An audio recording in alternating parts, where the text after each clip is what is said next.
Good morning guys. So ayun, naghahanap ako ng gasolinahan dahil 1 bar na lang ang aking gas at flat pa ang aking gulong. Alis ko to 223. So ayun, magpapagas muna ako at titingnan ko din kung mayroon silang hangin. Ang flat na flat ang gulong ko, ang bigat Sana mayroon dito, sana bukas tong shell dito.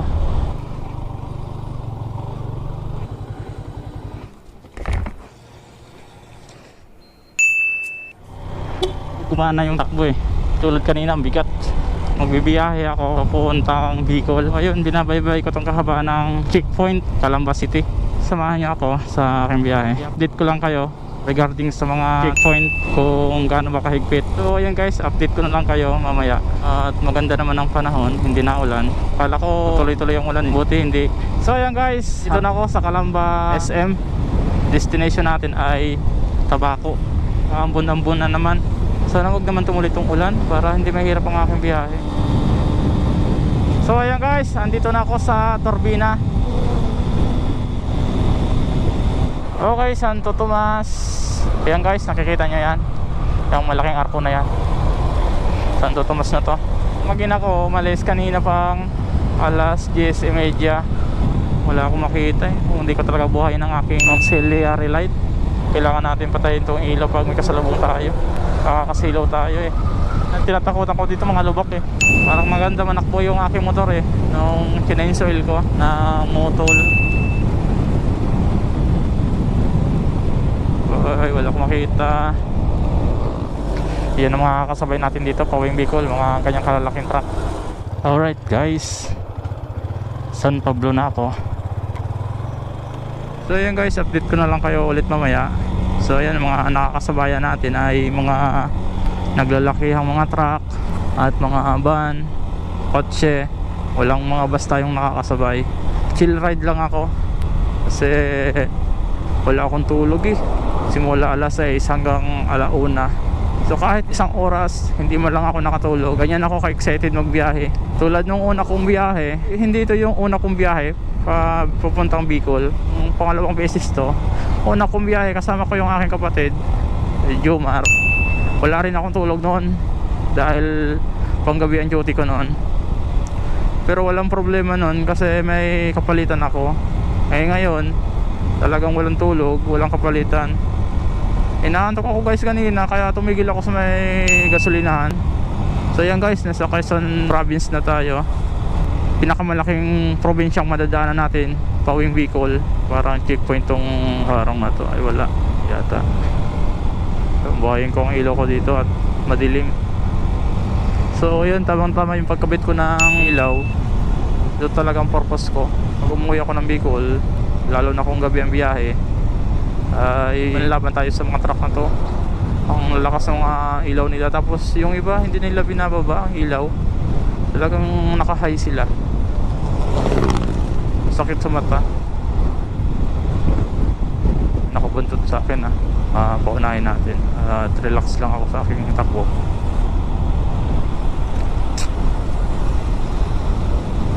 Ang bibilis yan, release to. Ito yung iingatan natin dito pag nagbiyahe tayong pa Bicol. Ito yung makakasira sa ating mga gulong. So ayan guys, mapapansin nyo ibang kaluwag dito ng daanan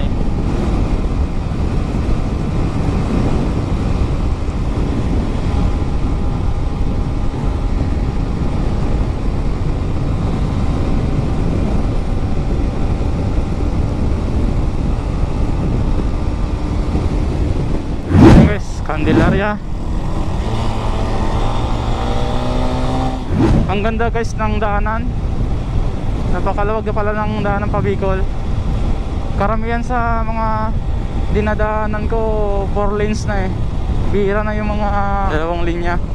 Sunod lang ako dito sa van. Sigurado ako pa Bicol ang biyahe ito Kala ko nalaglag yung bag ko, yung pinaglagyan ko ng pitaka at yung mga lisensya ko. Kagulat ako yung sa may baywang kong nilalagay. Kala ko nalaglag, takot ako. Hindi ko alam kung saan ko hanapin yung pag nalaglag to. Pero di naman, nakalock naman Kala ko naglock ko yung lock. Ayan, naambon-ambon na naman dito. Google Map po, makikita mo na may traffic. Kaya no, may iba siyang kulay. Pag wala siyang traffic, kulay blue. So yun guys pala, yung Google Map na yan, ginagamit ko. Sinet ko muna kung saan yung ruta ko, saan ako pupunta. Tapos pinapatay ko ang data. Ayan o, sumusunod na rin yung arrow na yan kung asan ako.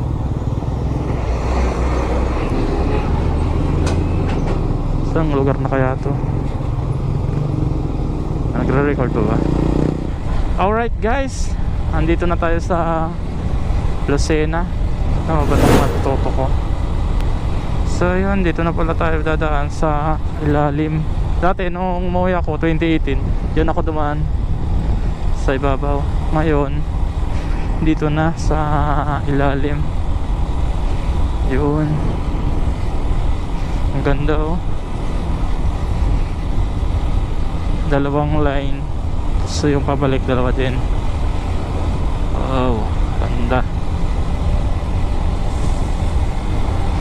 Ito yung update natin guys sa daanan papuntang Bicol.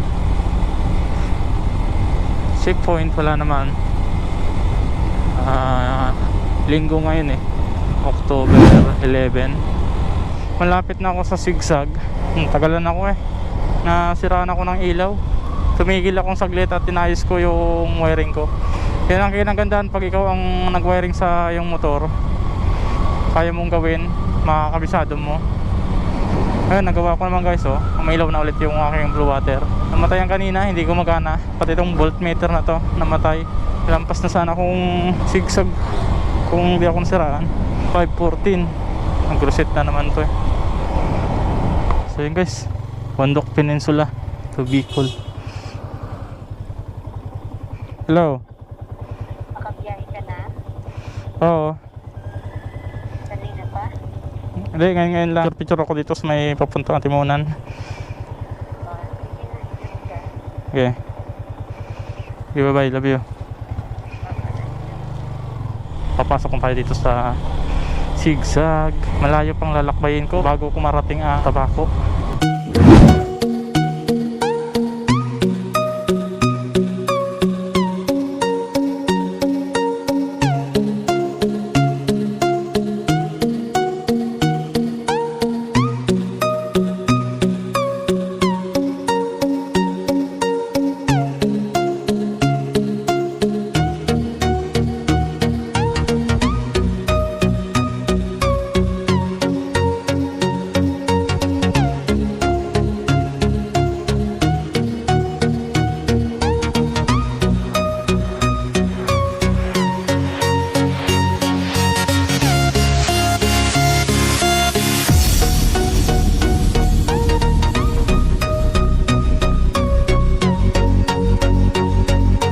Parang maraming mga nagra-rides dito ngayon. Ayan, mga aga nila.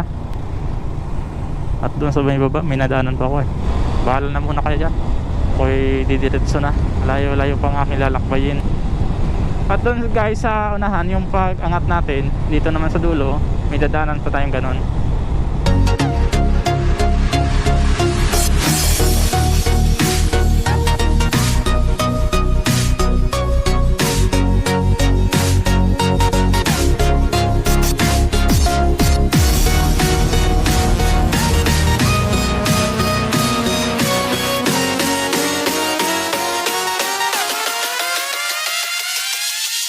Ngayon, dito na nagtatapos ang Sigsag at Timunan.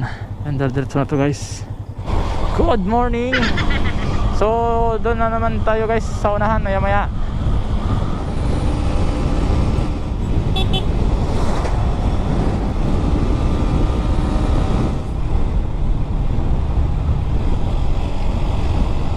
Laki ng mga nakakasabayan natin, puro truck. Tingnan nyo naman oh, mga haba. Ang hirap mo overtake.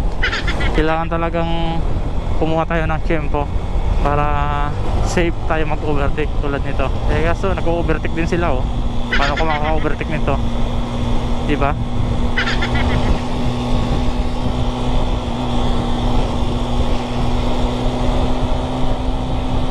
Dalawang dambuhala nakipag-overtakean.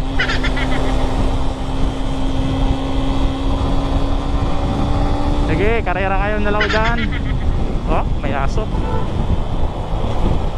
Kaya katakot ang aso na yan. Yun.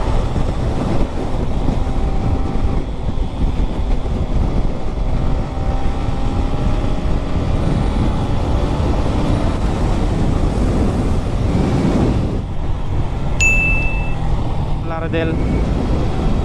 Dito kami tumigil nung muna kong daan dito. Yan, Laredel to guys. Quezon. Lopez Quezon na tayo. Maluwag guys na ang daanan.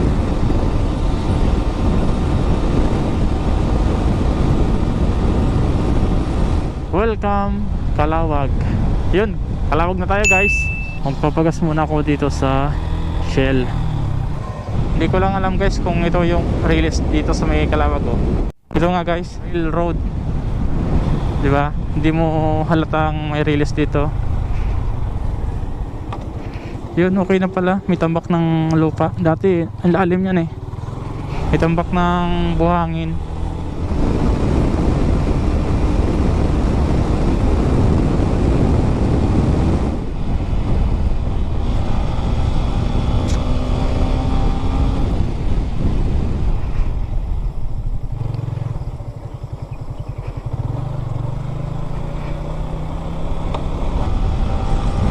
Nagkawayan na tayo.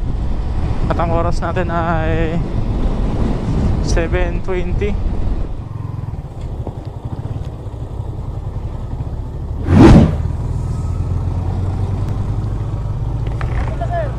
Saan punta? Sa Albay sir. Ha? Albay. Albay? Oo. Travel Authority, pwede ko mag-ita. Gilid mo muna sir, baka masagi ka dyan sir. Okay. Anong lugar to sir? O, Ano nang lugar to? Del Gallego. Del Galico.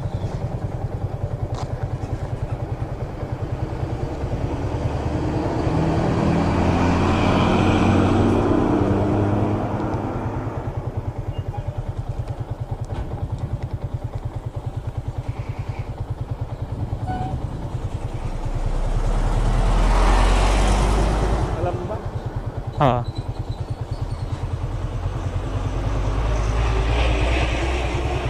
Saan sa Albay? Sa Rapo-Rapo. Isla. Sige na. Bisita kayo dyan. Tama. Bukas pala to.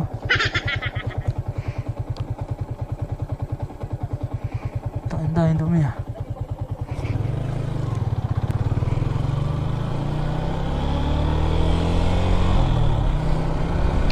Del Galigo na pala to. Nangaharang sila dito. Maraming tao dito. Ano ba yun? Traffic test. May mga naharang ng mga 4 wheels ah. Pagkatingin ng aking papel, ayun, pinadiretso na ako. Maraming dumi ng helmet ko pala oh. Tapos ang camera ko.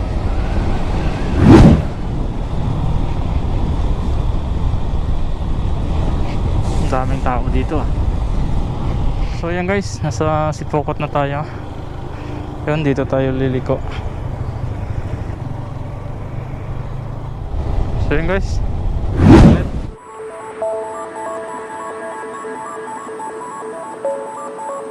Kanina pa ako nagpapatakbo ng ganito ah. Parang uulan guys. Tingnan nyo ang ulo ko, kapal. Pamplona. Malapit na tayong Legazpi. Kita nyo yung mayon. Plus ng mayon no. Yung dulo lang ang nakalabas. Nakatago siya. Ayan, naampon-ampon.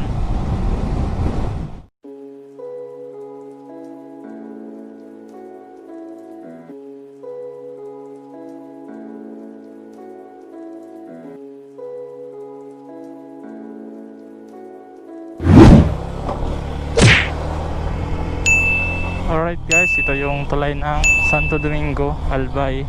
So yun, tatawid tayo ng isla papuntang Graray Island o kaya Pigkubuhan.